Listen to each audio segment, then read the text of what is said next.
How has been your journey? No, thank you for the kind words, but it's not in investing and in life. I mean, it's not the loudest in the room. It's the somebody more disciplined and more consistent in the room that wins. And honestly, I mean, on the humility, if you are in markets will make you humble. So you don't have to be. Anytime you feel that you've done something great, next cycle is waiting for you, or maybe next day is waiting for you.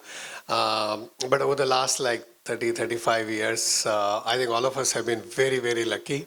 I always say that if Malcolm Gladwell writes the sequel of Outliers, which is like people born in a certain year. So if you look at like Silicon Valley, right, from Steve Jobs to Bill Gates to Vinod Khosla to Larry Ellison, Balmer, all of those guys, there is something common. They were all born in 1954, 55, something like that.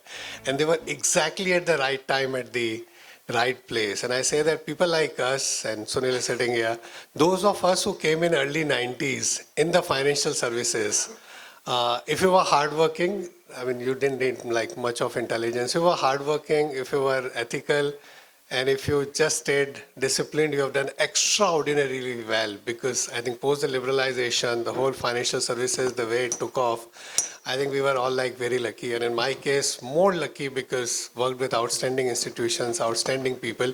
And we just being there, you get a lot of credit, but credit is honestly to the institutions and the team.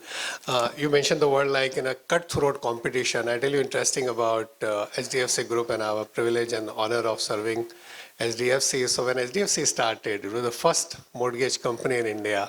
So people like Satwalekar and Mr. Parekh and all, there was no concept of mortgage finance. I mean, banks won't lend you. They had to raise equity capital very early, because otherwise how do you get debt, etc. and all.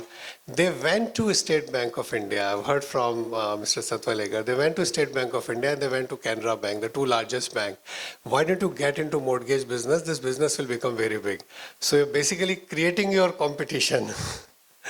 And imagine like their rating, their ability to borrow, their ability to raise capital, their distribution and all of that.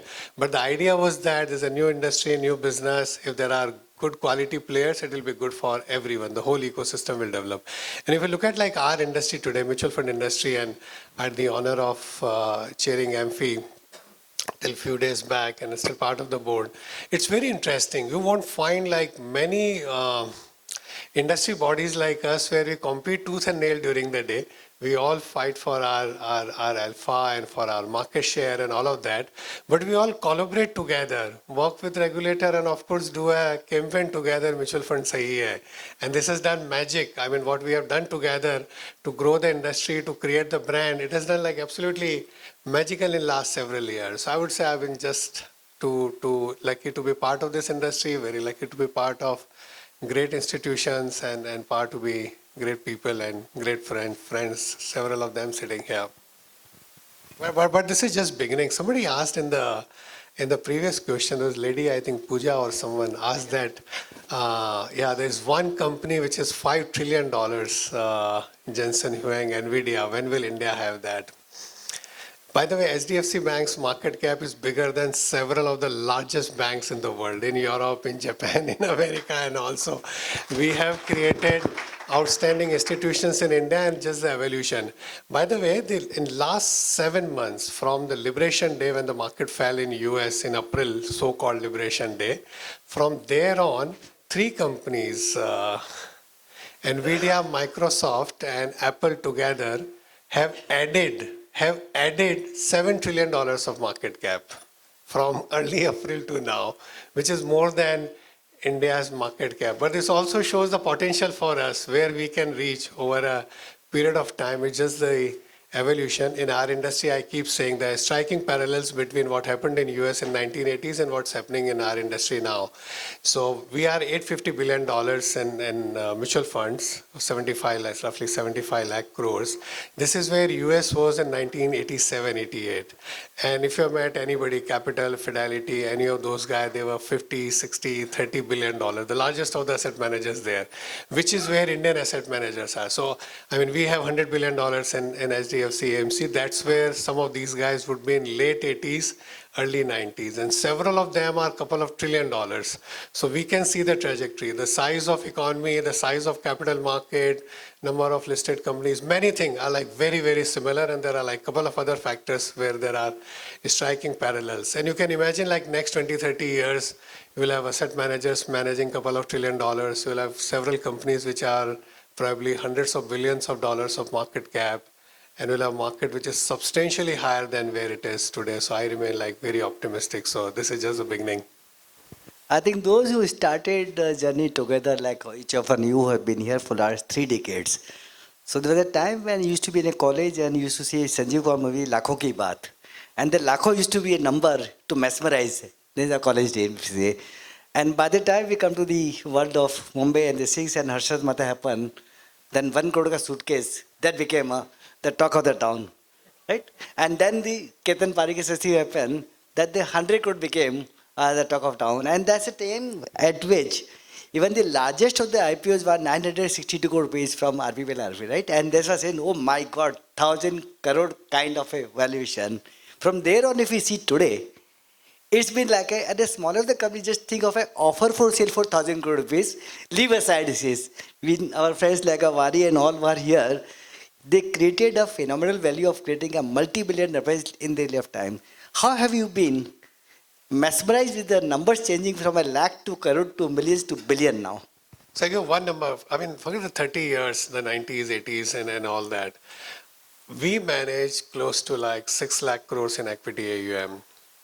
The total mutual fund industry AUM, the total mutual fund industry equity AUM in March 2014 would be how much? We manage 6 lakh crores. So I'm talking about the total industry, all the 40, 45 players then. Any guess? Sorry? No, it was 2 lakh crores. The total is now close to 45 lakh crores. It's gone up like 20x in last 11 years. Our industry is 75 lakh crore. This was 1 lakh crore in 2002. And so it's 1 lakh crore has become 75. And as you said that 1,000 has become whatever, 100 has become 1,000 and 10,000. And I still remember it was like a big number that, okay, we have become 1 lakh crore. A few hundred crores in any scheme used to be like really big. I used to manage like first liquid fund, money market fund, and 100 crore was a celebration. 1,000 crore was like big because we got 10x. Then 10,000 crore was like 100x. And the journey is same. I think over the next 25, 30 years, yahi samay hai, sahi samay hai. Wonderfully said. So, one thing which consistently comes in the mind of many investors who participate in mutual fund or a scheme or whichever kind of a PMS is, and everyone says, oh, equity market is a long-term play. Just keep holding on and think long-term, don't do short-term. There is a consistent return, normal return over a long-term period as against high returns for a short-term period. The trade between the two, how do you play in a long-term position? So it's not the short-term average, but it's a long run. So between, I mean, I don't track cricket, but between, let's say, Vinod Kambli and Sachin Tendulkar, at the end of his career, after 17 matches, he had a higher average than Sachin Tendulkar.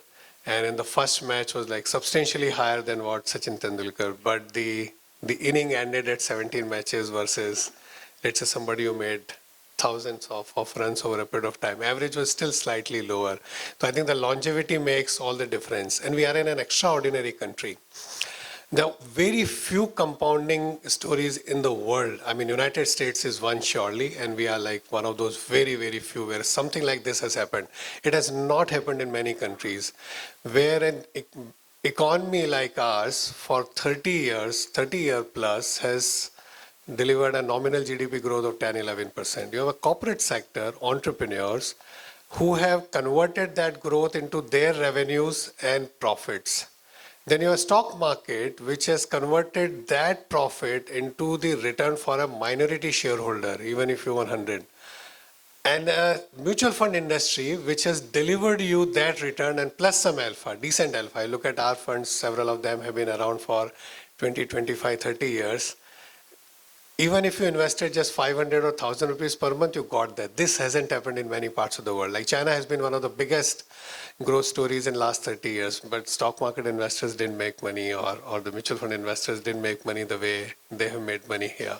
So we have SDFC FlexiCap Fund, which is, if you did 10,000 rupees per month over the last 30 years or so, 30 and a half now, uh, that 10,000 rupees per month and you invested 36 lakh rupees, it's 20 crore rupees plus today. Of course, because I talked about the returns, I have to say this, I must say this, mutual funds are subject to market risk. Please read the offer document carefully. Past returns are no indication or guarantee of future returns, on a serious note. You will have to Because- speed the because speed of this statement. उसी speed से बराबर monitor कर रहा था मैं. So the point is the compounding story. This is what India is all about. This is like the land of entrepreneurs. How we have converted the opportunity in the country with a beautiful stock market. Through that, we have been able to deliver that to every investor. Always think that in next 25, 30 years, as this compounding grows, India will be able to make this, and this is what we are passionate about in our industry, will be able to make this growth inclusive. There will be inequality. Like Churchill said that the sin of capitalism is that it distributes wealth unequally, and the sin of communism or socialism that it distributes poverty equally. So it's better to have that. But we can make the growth more inclusive through the capital markets in India. There's more and more people invest a very small sum, because you talked about the long-term compounding, that आप 500,000 रुपया भी लगा रहे हो, हमारा तो छोटा SIP होता है, like 100 रुपए का भी है. अब 100 रुपया भी लगा रहे हो तो भी आप कंट्री की ग्रोथ में, मार्केट की ग्रोथ में पार्टिसिपेट कर सकते हो.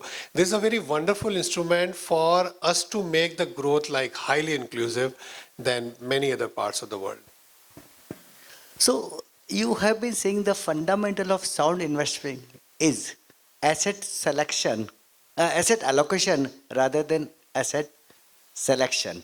In one of your statements, Asset allocation versus the asset selection, meaning like the stock selection versus the asset allocation, because large part of the returns come from the asset allocation. Like अगर आप 2008 में over invested थे equity में, या 2020 में under invested थे, that self decided like lot of the returns. Within that, of course, stocks can make a difference, but large part of the returns get decided by the asset allocation itself. That's like very